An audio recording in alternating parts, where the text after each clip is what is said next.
Madulas na tiles, yan ang sosolusyonan natin sa segment na ito.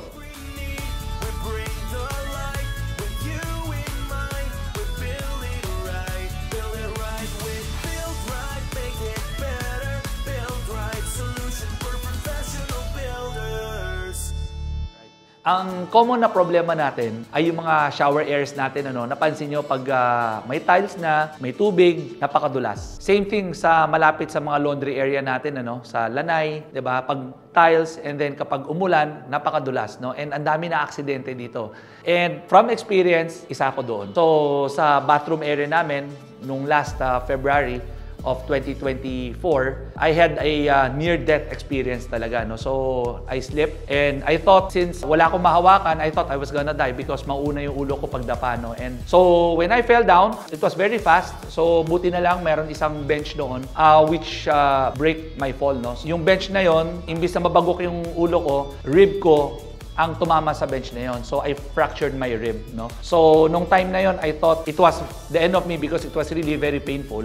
I was shouting for help, and fortunately, my wife was just outside the bathroom. And unfortunately, of course, the bathroom was locked. I had to crawl just to open the bathroom door para to let my wife in, and she helped me out. And that's what happened to me. And after this, it made me think na bakit walang product na makaka-prevent sa mga ganitong slips, So, I tried to do some research, and what I found out was, according to the study from Centers of Disease Control and Prevention in 2024, approximately there were 235,000 who were injured in bathroom falls each year in the United States. So, sorry, United States, ginamit ko kasi we don't have data sa Philippines. And also another study from JAMA Surgery found that falls are the leading cause of injury-related deaths among adults aged 65 and older. And the bathroom is often a high-risk area. And that came from a study by Campbell County Health of 2024, and I believe that some of us have already experienced this, na mga relatives natin, mga bata, or mga parents natin, or mga grandparents natin who experienced this kind of fall. So because of this, because of what happened, I tried to talk with our R&D, and I asked them, is there a way to develop a product wherein we can prevent this kind of slips? Since tiles is a very difficult substrate to bond with polymers, So I had to ask them on how we can do it using clear stones na kahit na mag-ipon ng tubig or kahit mababad sa tubig that hindi siya natatanggal, and at the same time a clear polymer, So we were thinking of what product to use, and that's why I went to the R&D team to look for a product that can really be a solution na hindi na masyado gagastos yung mga tao, and at the same time madali lang yung maintenance natin para ma-maintain natin yung ganda ng finish ng ating tiles, The good thing about it is that our partners, the multinational companies, were able to introduce to us some very effective polymers, and at the same time they were also able to help us look for some invisible aggregates, micro aggregates, to make it a little rough. So it's a little rough, hindi mo masyado makikita sa naked eye mo, but at the same time you can still feel it. Of course, the challenge here right now, if it's gonna work.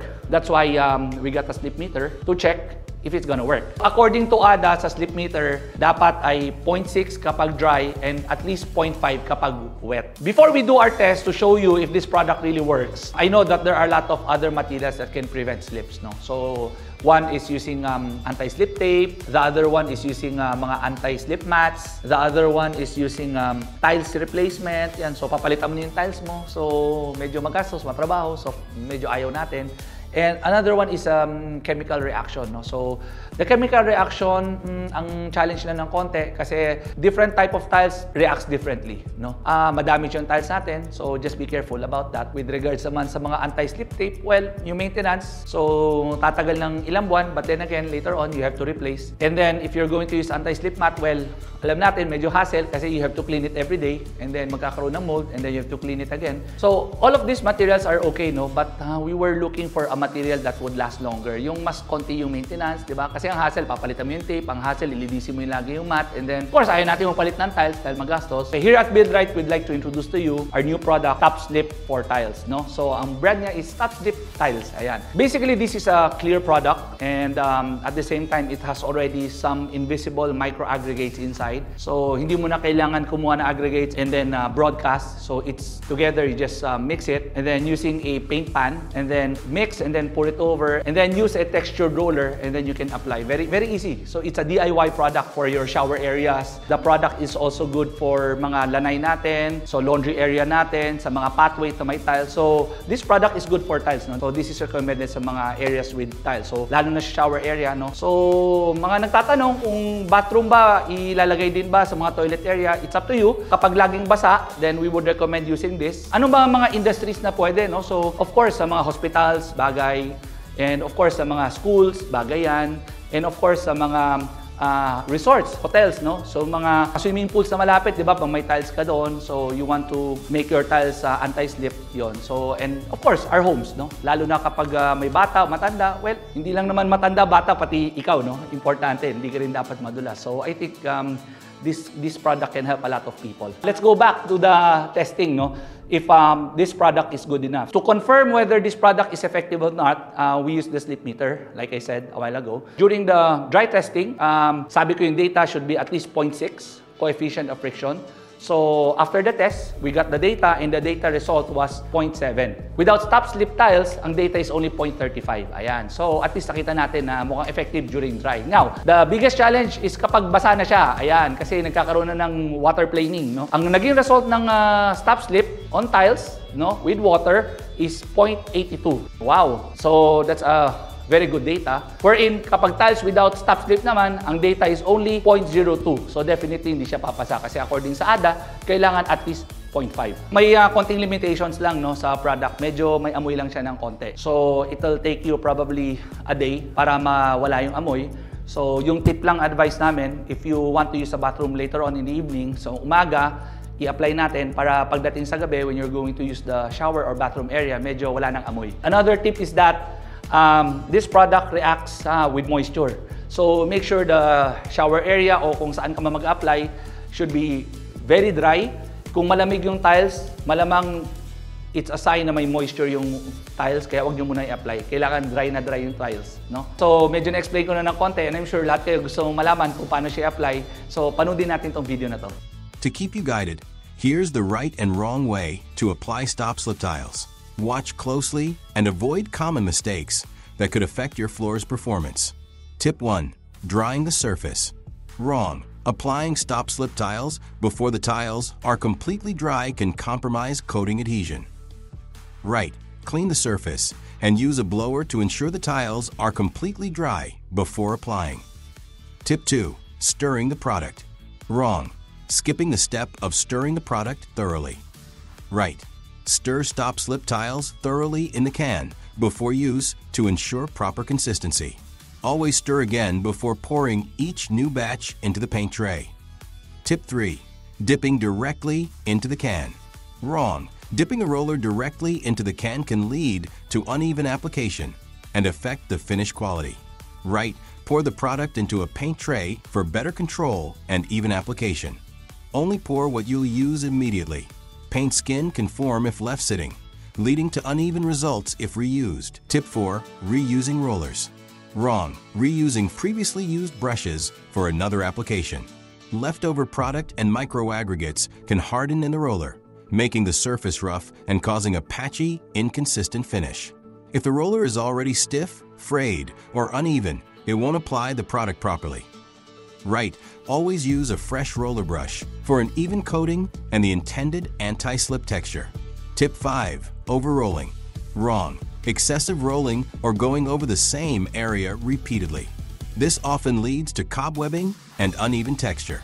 Right. Apply with smooth, even strokes and avoid overworking the surface or rolling over the same area repeatedly to prevent uneven finish. In summary, improper application results in a smooth or patchy finish. But with the right technique, you achieve an evenly rough coat that improves slip resistance.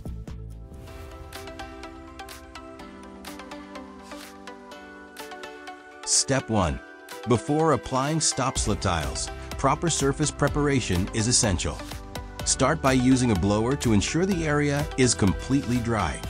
Then clean the surface thoroughly, removing all dust, dirt, and loose particles. Step 2. Lightly sand the surface using 400 to 600 grit sandpaper. This step enhances adhesion and helps ensure a durable, long-lasting finish. Step 3. Thoroughly stir stop-slip tiles in the can before use.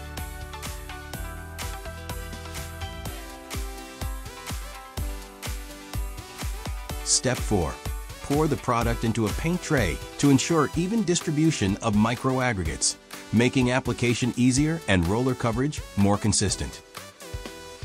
Step 5. Apply the first coat evenly to achieve full and uniform coverage.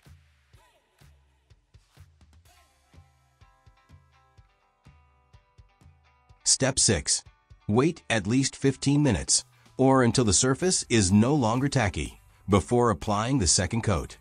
For best results, apply it in the opposite direction. Note that warmer temperatures may accelerate drying. Step 7. Allow the coating to cure for 24 hours before exposing it to foot traffic. So, ayan na. So, hopefully, this product can help yung mga areas ninyo which are slippery. And so, Stop Slip Tiles is here to prevent you from any slips on tiles. And kung gusto naman nyo ng product sa mga concrete steps ninyo, sa mga exit areas or sa mga hallways na medyo exposed sa ulan, you can use another product which is Stop Slip Grip for concrete naman yon. So I hope with that, I was able to explain what this product is about and how to prevent slips. Again, this is Derek Tan. Magtanong para sigurado.